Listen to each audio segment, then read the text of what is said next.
Welcome to the Empowerment Show, a weekly podcast call-in show that's here to enrich and educate the community of beautiful Northeast Pennsylvania and its surrounding areas.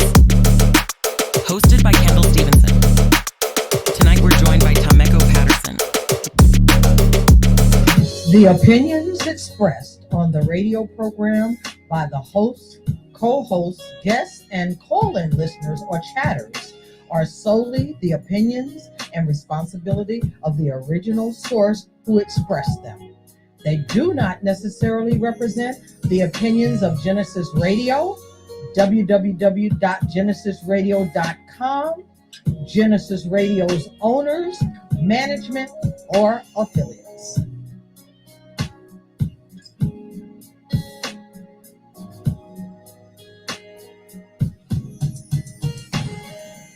Good evening. Thank you for tuning in to GenesisRadio.com. My name is Kendall. I'm the host of the Empowerment Show. You can give us a call at 888-304-4401. The Empowerment Show is a branch off of Unity in the Community. So as always, we like to stay within the community. Today, I'm going to give another moment of gratitude. So let me see. My moment of gratitude today would be I got my car back. I've been waiting a long time to get my car back. I needed to get it fixed, and today I finally got it fixed. It's in my garage, so I'm happy, and that's my moment of gratitude. Today we have with us a guest, a very, very, very special guest. She's a young lady. She wears many of hats. She's been involved in just about everything you can name as far as politics or the needs of the community. And her name is Tameko Patterson. Hello, Tameko. How are you? Kendall, I'm good. How are you today? I'm doing well. So the people want to know who you are, what you are, and what you do. Okay. So we can be here all day if I talk about that, but I'm Tameko Patterson. I am here today wearing the invisible hat of chair of the Monroe County Democratic Committee. And so I'm originally from New York City, born and raised. Moved to the Poconos with my family in 2009, and I was telling a story recently. In 2013, my son came home. He was 13 years old and said, "Mom, we don't belong here," and that set me off to get involved in the community. So I've been running ever since. Yeah, I see you've been running ever since too. Like I said, you wear a lot of hats. I see you at a lot of different events. So, as chairwoman, what exactly do you do? Herd cats, babysit adults. No, seriously, the chair of the Monroe County Democratic Committee is responsible for helping to get Democratic candidates elected, making sure that we support candidates with funding, petition signing, canvassing, and raising money and awareness. Oh, okay. So again, you wear a lot of hats. Mm-hmm. You have a lot of things that you have to do. Yeah. So what have you guys done lately? What's going on lately? Well, we are in the height of petition signing season. So we are trying to get our Democratic candidates on the ballot. So all the way from Joe Biden, all the way down to our local candidates. So we have our state representatives who are running for reelection. Tara Probst is running for reelection in the 189th district, and Maureen Madden is running for reelection in the 115th. And then we do have a Democratic candidate running for state representative in the 176th district. Yeah, that would be Hope Christmas. Yes. Yeah, Hope Christmas. What do you think of her? She's pretty good. Or? Yeah, I mean, I know Hope. I don't know. I don't know her well, but I do know her. She's a great person. We get along fine. So, I'm helping her to get her petition signed. And really, the big thing is focusing on these statewide races. So we have the Attorney General, PA State Attorney General race that we have going on. The Democratic endorsed candidate is a brother, Malcolm Kenyatta. Yes, and he is. Malcolm has been to Monroe County many times, so we already love him and we're supporting him. And then we have a gentleman for treasurer is Ryan Bizzarro. He's from Erie County. So he's the Democratic nominee. The interesting thing is we have 5 candidates running for Attorney General. There are 4 men and 1 woman, and who is a sister, Kier Bradford Gray. And she's going to be visiting us here in Monroe County this Friday, so we look forward to having her back here again. Anybody we're backing? Well, the Democratic Monroe County Democratic Committee has decided not to endorse any candidates in the primary. But my personal opinion, I know Keir Bradford Gray. She has the experience to be Attorney General, so I'm definitely supporting her. Yeah, that's where my endorsement is going. I see a lot of people, they like, what's his name, Jack? Oh, Stolzheimer. Yeah. So I had the pleasure of meeting Jack back in December in Harrisburg, and but he was asked a question about his opinion on Israel and Hamas, the war going on, and he immediately said that he was pro-Israel all day, every day, and so he kind of lost me there without telling both sides of the story. Well, you can't tell both sides of the story. What's that young lady from Harvard, the president? Oh yeah. Where she resigned. So even though it's not your side of the story, you can't even protect your freedom of speech. Right. So, because if you say something that's anti-Semitic, or even what they call anti-Semitic, you get in a lot of trouble. Yeah, I mean, I say just know what you're talking about, and I'll just say this one thing about it, and I'm going to leave it alone. Just look at the map. Okay, just look at the map of where Israel sits in relation to Palestine, and then that says a lot. So I'll leave it there. So what else we got going on? Well, right now, like I said, we're just focusing on getting a petition signed. We have the Monroe County Democratic Black Caucus that we started last year. Trying to get some more people involved. We're really trying to get Black folks out to vote this year.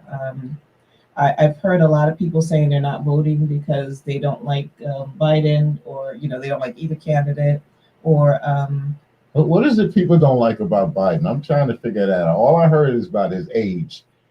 What else about him that they don't like? Well, people are upset about how he's handling the Israeli war as well. It's not our war. I understand, but I'm just telling what I'm hearing. Yeah. And some people feel like he hasn't done enough, especially for Black people. And so I think, we have to, I always tell people, if we don't vote for Biden, then you're voting for Trump, right? So if that's what you want to do, then that's fine. But how is it that man can still run? I mean, isn't he like a convicted, what did he call it, a sex offender? Well, no, he wasn't criminally charged. No. He had a civil suit, and he lost a civil suit, so that was just money. There were no criminal charges in that case. So, how about the other cases? Well, none of them have been finalized yet, so we're just waiting. Well, the one in New York, I think, where he's got to pay money back or something because he over ballooned the prices of his real estate and the properties. So I think he's got to pay that money back. Yeah, but people don't care. Well, your girl said that he can't do business in New York anymore. That's good. Yeah, Letitia, that's my girl for real. She actually went to school in Queens, so so she's definitely a homegirl. So I appreciate. Is that where you went to school in Queens? Yes. What school did you go to? I went to Andrew Jackson High School, which is now Campus Magnet something or another. That broke my heart when they did that. Right. Yeah. So what college did you go to?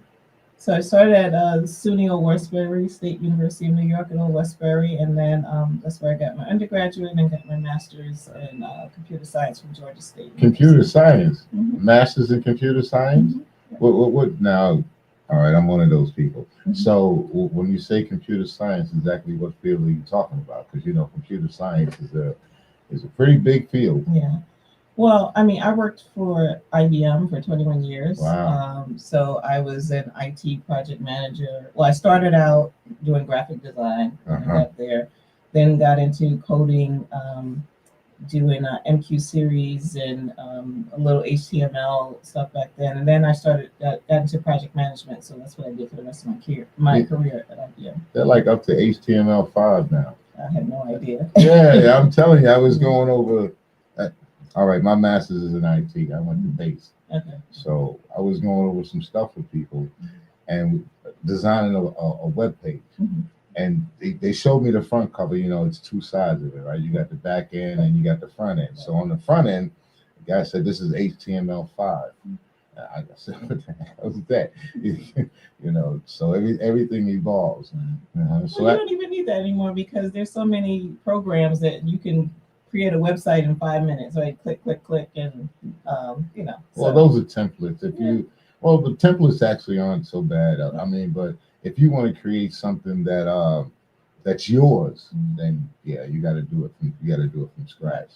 And so when you graduated college, what you do? So well, I moved to Atlanta, Georgia. So that was after I graduated from undergrad, and I lived there for 5 years, and then that's where I went to Georgia State to get my master's. So I started out doing, like I said, graphic design. I worked for, I started doing graphic design in New York at a pharmaceutical company. Okay. And then in Atlanta, I worked at an insurance company. And then from there, I went to IBM and I was there for 21 years. So, yeah, I haven't moved around a lot, just moved different parts of the company. So how was it working for IBM? International Business Machine. Yes, yeah. It was great in the beginning. I remember when I first started working there. So they required, no matter what your position was, you had to take a bunch of classes because they wanted you to understand the business, the IT business. And so my boss gave me a list. He said, you have to take all of these classes within 6 months. So Cisco's. No, it wasn't Cisco. It was like just different, like about the IT business. So it was really just business related classes. So I'm looking at the list, and there was there were 3 classes that I had to take within the first month of being there. And I'm looking at the list, and so I'm searching through the system. And the first class that I needed to take, it was in Tampa, Florida. So I'm looking for New York, but there's nothing in New York. And I said to my boss, the class is in Tampa. He said, so? And I said, you want me to go to Tampa and take class? He said, well, that's where the class is, and that's where you go. So I'm like, okay. So I go back and I look at the next class. The next class was in Los Angeles, like the following week. And I said, well, he said, Tameko, take the classes that you need. I don't care where they are, right? Are they paying for it? Yeah, they pay for everything. I'm out. So yeah, and it was my first time traveling by myself. So I remember my first class was in Tampa, Florida. And I got there, got into the hotel, flew and everything, got to the hotel. And I'm sitting there and I could see the bridge. I forgot what the bridge is that goes into St. Petersburg from Tampa. And so I'm looking out the window, and this was back in the days where they had the books in the hotels. You could go through and look through all the brochures. Right. And I'm looking through the brochures and I'm pacing because the class wasn't until the next day. And I had a rental car, so I got in the car and I found the outlet mall, and that was it. Then I was bit. So anytime I took a class after that, I made sure I took it, somewhere I hadn't been before. So when I tell you I literally traveled the world, I went to Buenos Aires, Argentina, went to Sao Paulo, Brazil, all over the U.S. Taking classes? Yeah. At company's expense? Yes, they paid for everything. And that lasted for about 10 years, and then they started cutting back on everything. So, yeah. IBM was a big company, even when I was growing up. I remember when I first started in the computer business, and we were called computers. And the machines were business machines. But everything had to be IBM compatible. Right. Everything. Yeah. And then you had to use the job control languages in order to get around. Yeah, I remember those days. And that was, like I said, that was a pretty good company. Did you retire from them? No, they kind of forced me out. So we had been working from home. They shut down all of our buildings. So only certain people worked in the office. So I worked from home for like 7 years, my last 7 years working there, worked from home, but I would travel, for business travel. And so then they decided, well, this happened after they sold off the computer business because everything went downhill after that when they sold it to Monroe. But they told me, okay, we need everybody to come back into the office now. So I'm like, man, I don't want to commute from the Poconos to New York like everybody else, right? So I'm like, all right, well, I got to do it. Everybody else does it, I'll do it. And then they said, no, it's not New York. You have to go to Texas or Florida. And I'm like, what? And my son, my oldest son, was a senior in high school at the time. Right. And I said, I'm not leaving my kid, and I'm not uprooting him. And so I said, I'll take the package. So I took a package. Well, everything was moving out to Texas at that time. Yeah. All the tech giants were there Yeah. out in Texas, and I don't know much about Florida, but I knew they were moving out to Texas. Yeah. So you were saying that your son came home one day, and I guess he was mistreated. So is that what started you into politics? Sort of. Yeah, sort of. So he I was working at home one day, and he came home, and so all of his friends were Caucasian in high school. No big deal. It was weird for me because I grew up in an all black neighborhood with all black schools, so it was weird, but okay. Right. So Like Queen's girl. Yeah. So he said, Mom, we don't belong here. So I'm typing on the computer, and I said, What'd you say, Justin? He said, Mom, we don't belong here. So I stopped, pushed my chair back. I'm like, what are you talking about?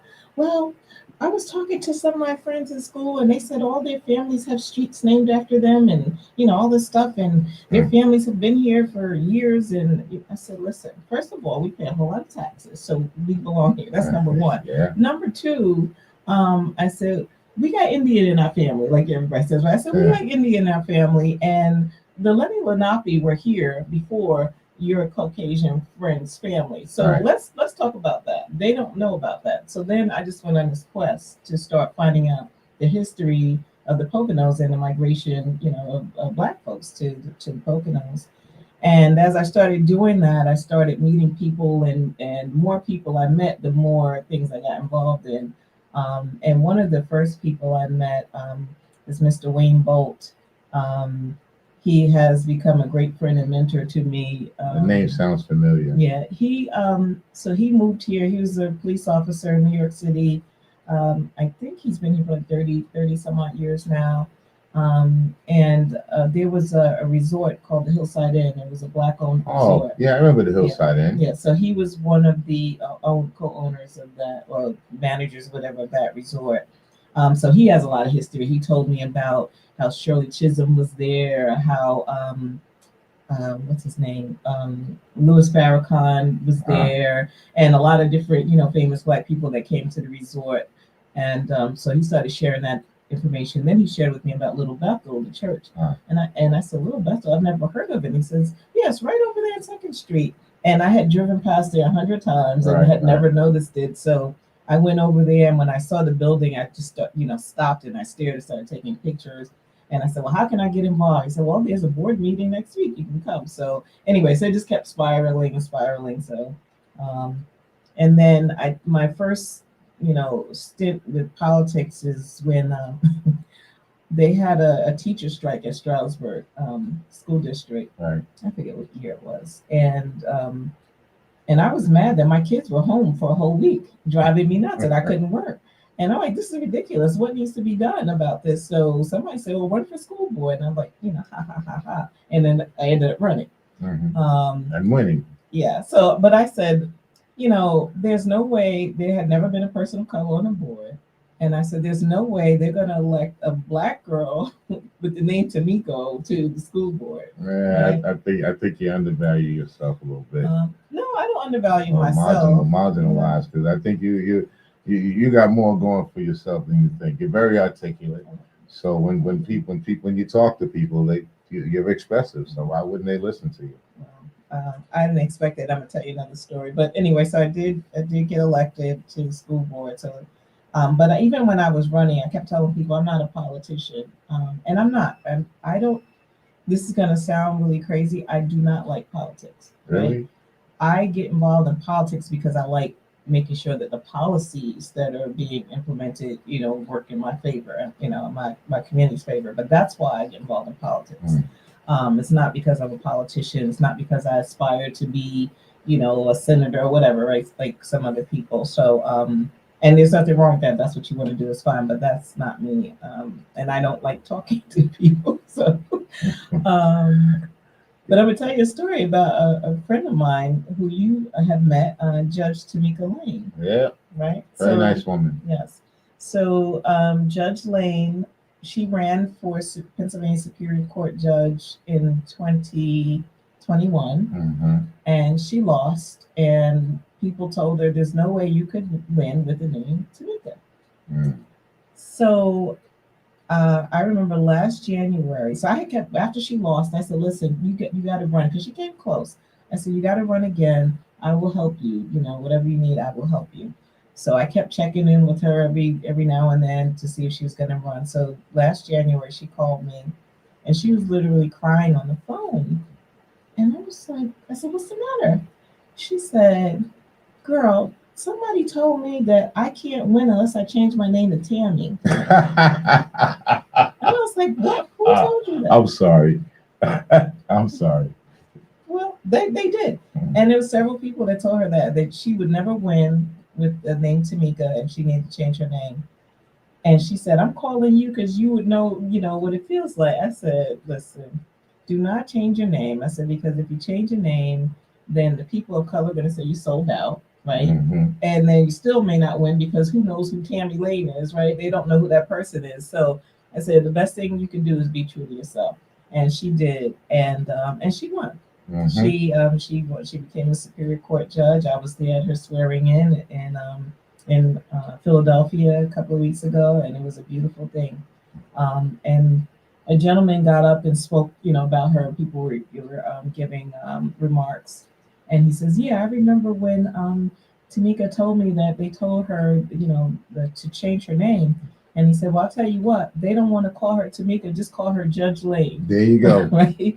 And it was like, I jumped out, I was crazy. Superior Court right. Judge Lane. Right, exactly. Yeah, let's get a whole title in there. Yep. Well, that was a good story. I enjoyed that. I just remember a time when she did come up there and you were at the podium, and pretty much that's exactly what you said. I don't like talking to anybody. I don't know if you remember that, but I guess I do. I remember that. That was pretty cool. That was a good time. Yeah. So where do we go from here? Well, I think we really need to drive home the message that people need to vote. And it's really easy to vote in Pennsylvania, right? You can do a mail-in ballot. You don't have to leave your house. All right. And even if it's for no other reason except for our ancestors were literally, tortured, right? So that we could have the right to vote. And how dare you just say it doesn't matter, right? If it didn't matter, then people say this all the time. If it didn't matter, they wouldn't be trying so hard to keep us from doing it. And if it didn't matter, our ancestors wouldn't have gone through what they went through in order for us to have the right to vote. So even if you decide you don't want to vote for person in a particular office, then just skip that one, right? But vote. You got to vote. Well, you got the opposing forces, if you want to say, like a lot of people that are famous. They're telling these kids not to vote. I'm not kidding you. No. They put it out on the radio and the social media and all these little things, and they're telling these kids, your vote doesn't matter, your vote don't count. It's like they're telling the kids not to go to college. I would never tell my kid not to go to college to get higher education. Are you kidding me? You should always want to get higher education. It's like we should always want to vote.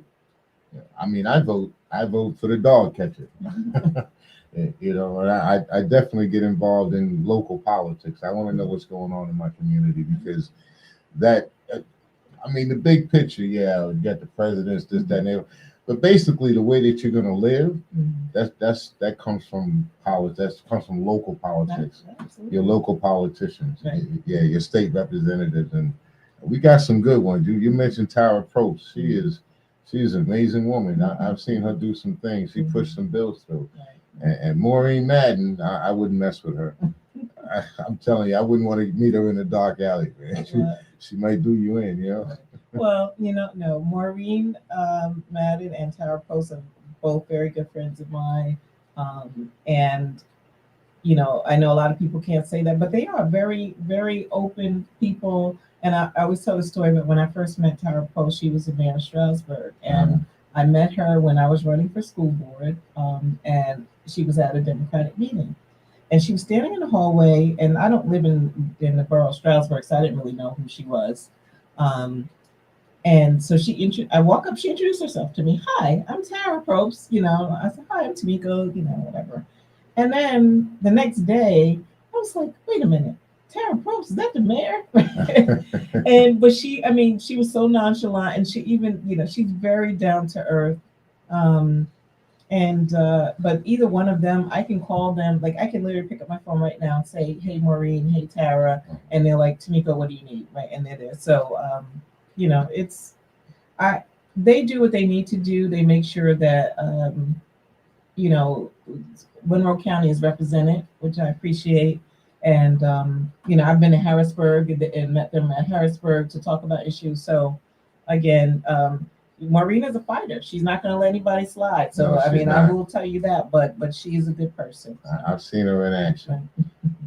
Any new bills? We got any new bills that we need that's on the table? Well, the one that's near and dear to me is HB 850. It's a bill about period poverty. Are you familiar with the term? No, I'm not. So, period poverty is something that impacts, of course, women of color, young women of color, but it, impacts everybody. But of course, everything disproportionately impacts us. Right.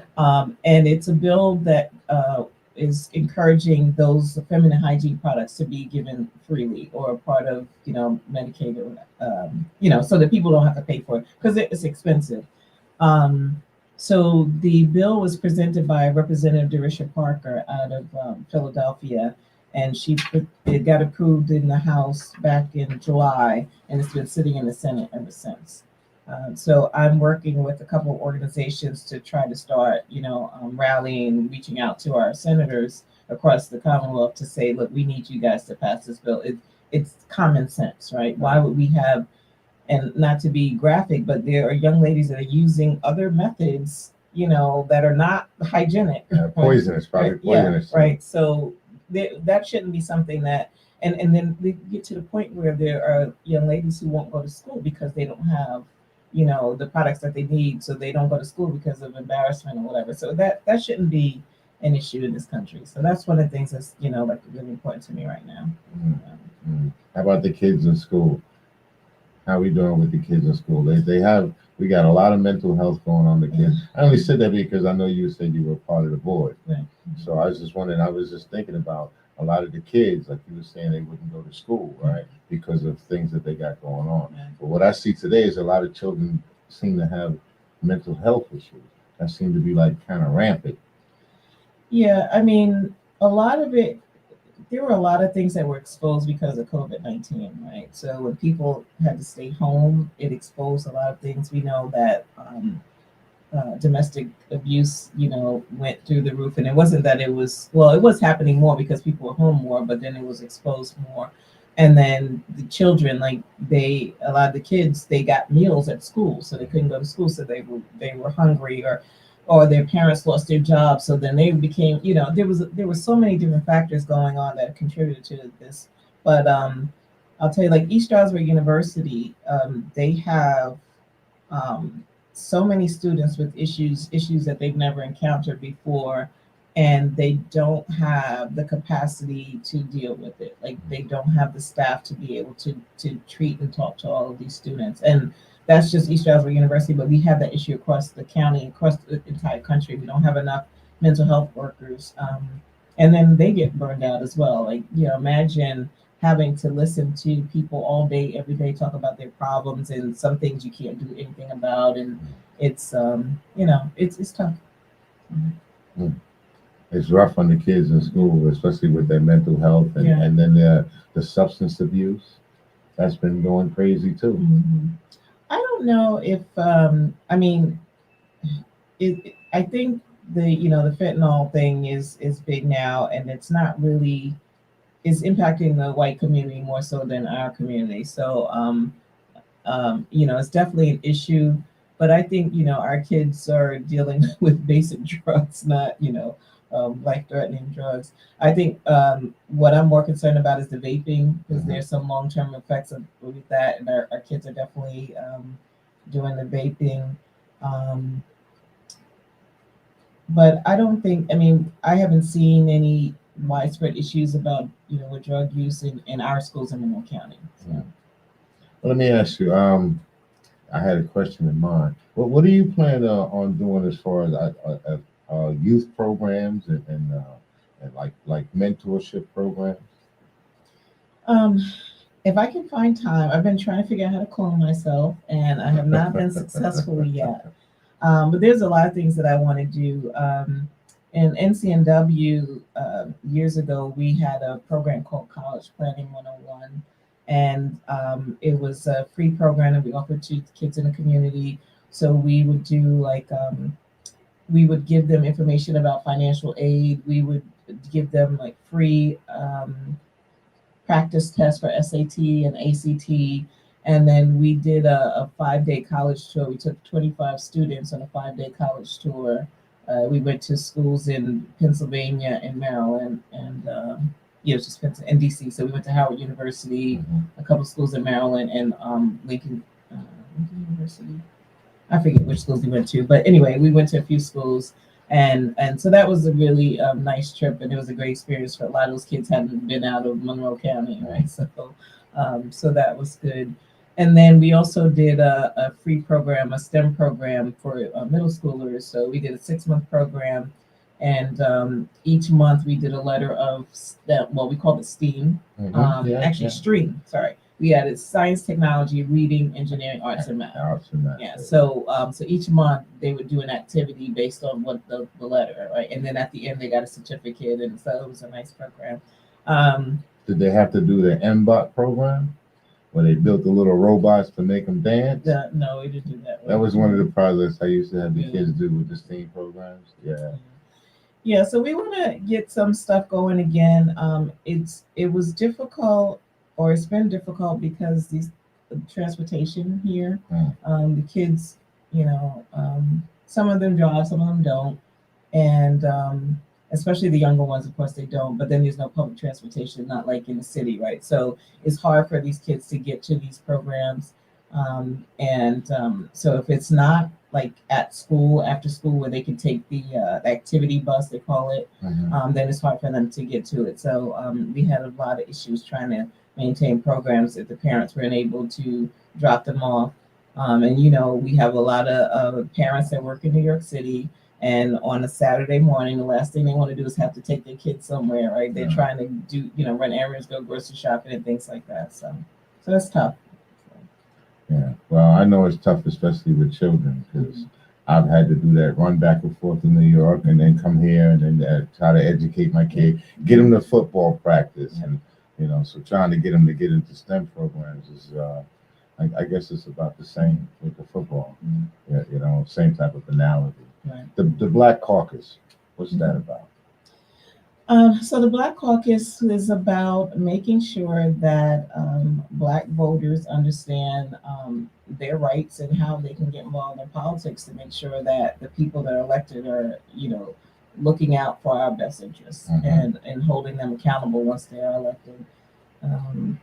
We actually started the Black Caucus. We started the Monroe Pike Black Caucus back in 2020. But it was a little difficult because that was during COVID, and so it was hard to organize and get things going. And then even at the state level, they weren't really doing a good job keeping things organized. So last year, I started the Monroe County Black Caucus, and it's just within Monroe County, so we don't have to worry about dealing with the state and whatever they're doing. I appointed Michael DeRosier and Shireen Williams-Edwards as the co-chairs, and Michael he's a political junkie, and really good guy, though, really smart. He knows a lot about politics and the inner workings and all that stuff. So he does a great job. They've been talking about a lot of different issues that impact us, and not just politics, but things that are affected by politics. So I really enjoy it.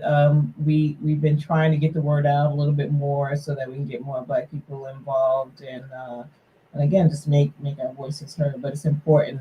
Again, you don't have to be into politics in order to belong to the Black Caucus. It's really about helping to influence policy. Yeah, that's been kind of difficult these days, of getting Black people involved in politics, and even trying to get them to vote. That's very difficult, trying to just get them to engage. I would like to do a little bit more if I could, especially for the young black men. Mhm. I was always thinking about looking into like a Big Brothers Okay. type program. Do you have anything going on like that? Um, no, I mean, there's Big Brothers, Big Sisters. Yeah, Yeah, but but you mean something more hands-on. Um, no, I mean ESU has a program, and they don't allow outside people in, but I love the program. It's called MoCA Men of Color Alliance, mm, and it is a wonderful program because they when they come into the school, they help guide them. They kind of, I won't say hold their hand, but they have like a accountability group, right? So they have people that, hey brother, did you do your assignment? Why weren't you in class today? And things like that. Just keeping track of them, and it's been very successful. And I think they have like a 99% graduation rate, on time graduation rate for the guys that are going through the program. And then they have for the women that is WOSI Women of Color initiative. So that's a great program. I mean, it's for the college students. And let me just say this about ESU. So we have Mr. Kenneth Long. yes, yeah, Ken Long, first Black president, the 14th president, but the first person of color to be president of East Stroudsburg University. Um, and with that, he was the interim president from 2020 until he was installed in 2023. But there was a large influx of students of color. So ESU is now probably, I think it's the second most diverse school in the Pennsylvania school system, of higher education. But one of the things I said, you know what? It's phenomenal that we have such diversity, right? We have a lot of more students of color coming into ESU, but we have these students that are coming from New York City, from Philadelphia. They're coming from the Bronx, they're coming from Newark, and then they're coming to East Stroudsburg, Pennsylvania. And then they come to East Stroudsburg, Pennsylvania, and let's talk about the community, right? They don't see much. You can't walk to the corner store. You can't do a lot. And then their teachers, their professors don't really look like them, right? And then they it's that, so DEI is a big thing. I'm going to backtrack a little bit. Everybody's talking about DEI, diversity, equity, inclusion, diversity, equity, inclusion. We can have diversity all day, right? It's easy to get a bunch of different people together, but how do you keep them there, right? It's the inclusion part that's missing, right? Equity, that's a whole other story. It's going to take a long time before we get to equity. But you can bring people, but they don't feel like they belong there. They're not going to stay. So if you have students that come to East Stroudsburg and they don't feel like they belong there for one reason or another, they're not going to be successful. They're not going to do well in class. They're not going to stay. They're going to leave. They won't graduate. Well, like you said, a lot of people there, especially the ones in the hierarchy, don't look like us. Right. So if they don't look like us, that means their curriculum is not going to be anything about us. Right. Yeah. So yeah, it's tough. And it's the same thing though. Even in the K-12 schools, there's a teacher in East Stroudsburg at East Stroudsburg South High School, Mr. Healy, Caucasian gentleman, but I met him about 8 years ago. I love this man because he runs a multicultural program for his students. And he exposes his students to everything. I met him because he had me come and speak to them, like I said, first time about 8 years ago, and he asked me to come back year after year. And I remember last year I went to talk to his class, and it was a young man who just moved here from the Bronx. And he says, Miss Tameko, can I ask you a question? He says, well, how can I fit in as well, let me tell you this. He says, how do I fit in as a minority in this community? And so, and I don't know if I told you this, but I do not like the word minority, right? First of all, we are no longer the minority. We are people of the global majority. There you go. Okay. Global majority. Yeah. So I do not. Pan So I African. told him, I said in front of his teacher, I said, you don't let your teacher call you minority because you're not anymore. I said, you can call yourself African American, you call yourself Black, whatever you are, you can, but don't call yourself minority. And the teacher took note of that, and he now does not say minority. So I love that. Again, he listens, but it was heartbreaking because again, this kid came here His parents brought him here for whatever reason, and now he's new in the school and trying to figure out his way. And especially in high school, to move here is really tough. And then I'm going off track here, but I met this woman the other day, last Saturday, out in New Jersey, and she told me she went to East Stroudsburg High School, and this is before there were two schools. And she graduated in 1983. Right. She was one of four. She came from New York. Did she come from Queens? I think she was from Queens, New York. But anyway, she was one of four people of color in her graduating class. And she was the class president, the first person of color to be class president. So because she was class president, she had to give a speech at graduation. And she said that a week or so before graduation, she got an anonymous letter. I don't remember she said if she got it in the mail or somebody stuck in her locker or whatever, but she got an anonymous letter that said, you are an N-word and you need to go bleach your skin and, and how dare you talk about you going to college. You should be pregnant or going to the military and you shouldn't be giving a speech. She still has this letter. This is 1983. 1983. So, the fact that we're still having these types of conversations now, it's disheartening. And it just shows that we have a lot of work to do. And again, this is why we have to vote to show that we are part of this community and this society. Yeah, we've been having this conversation for quite a while. I mean, I've done some history about reading up on history. James Baldwin. He was talking about pretty much the same thing, and that was back in 1960s and late 50s. So there's been a problem that's going on for a long time.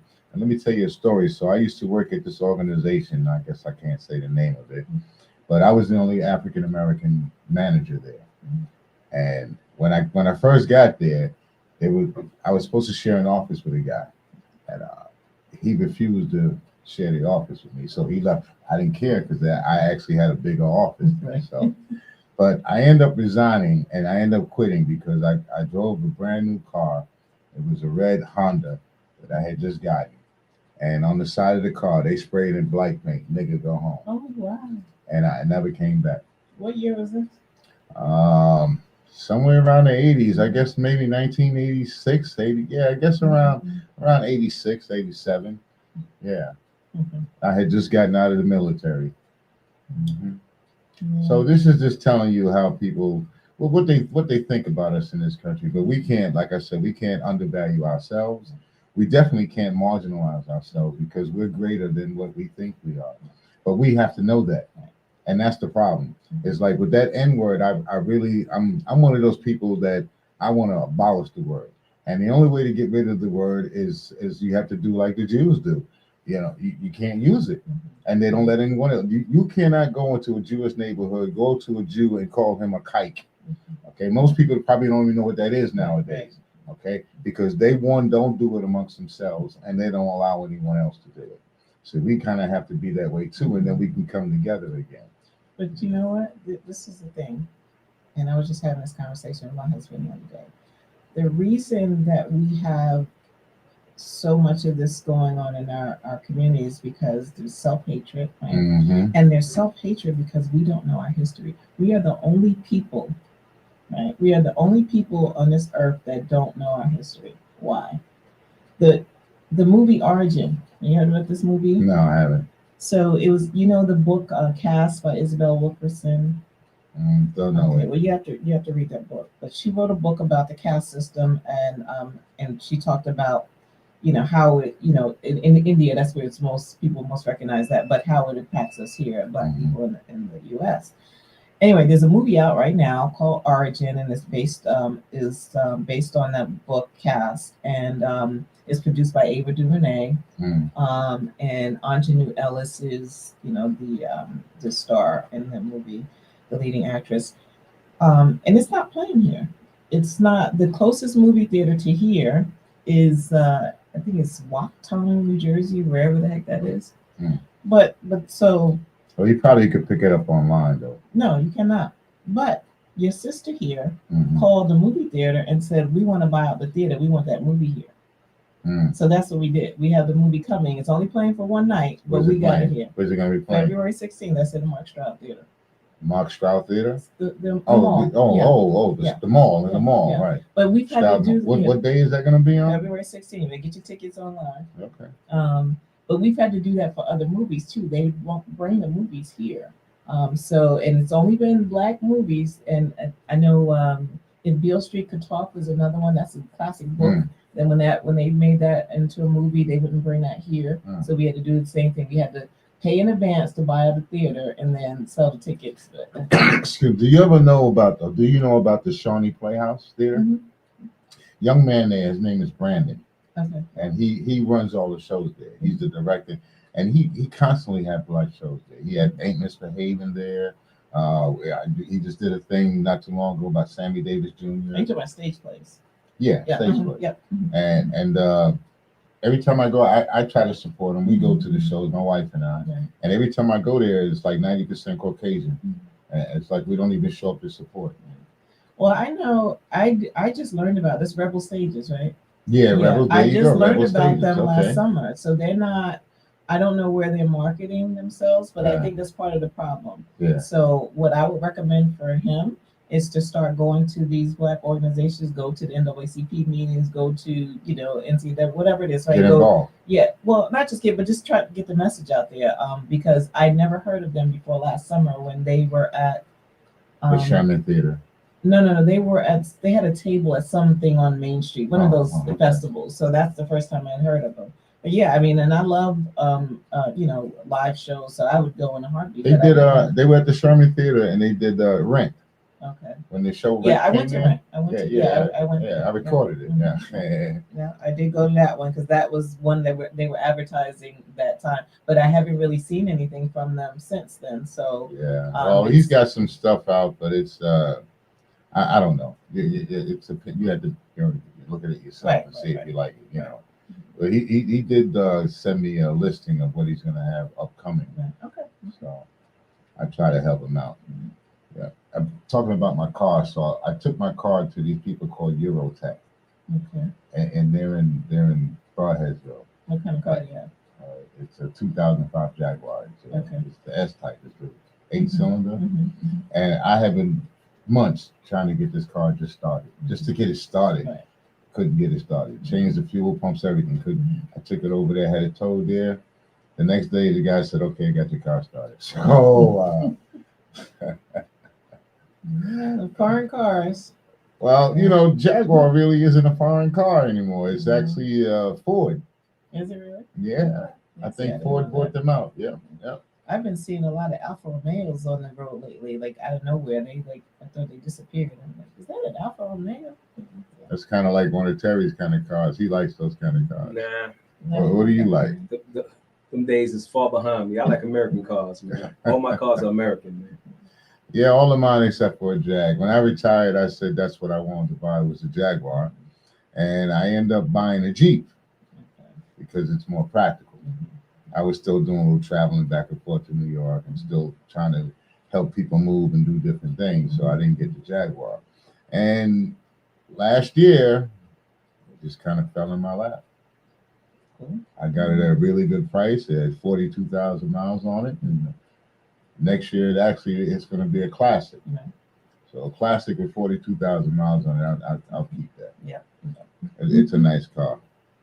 Anyway, GenesisRadio.com. If anybody like to give us a call, a text, a chat, you can give us a call at 888-304-4401.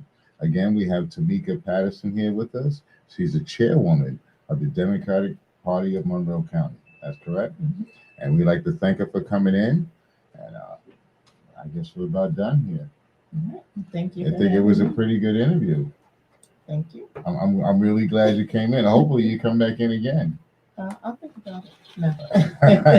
Come on, you gotta come. Of course, you gotta come see Terry. You gotta give me a little time because I think I talked more tonight than I talked in about 2 months. So That's all right. Let me work it up again. We like you to come in. You do so much for the community. Like I said, I've been fortunate. I've had people in here that actually are pillars of the community, and you're one of them. So you're a woman to look up to and to be respected. Again, Thank you very much for coming in. Terry, peace. I'm out. Thank you for watching. Please like this video and subscribe to our channel.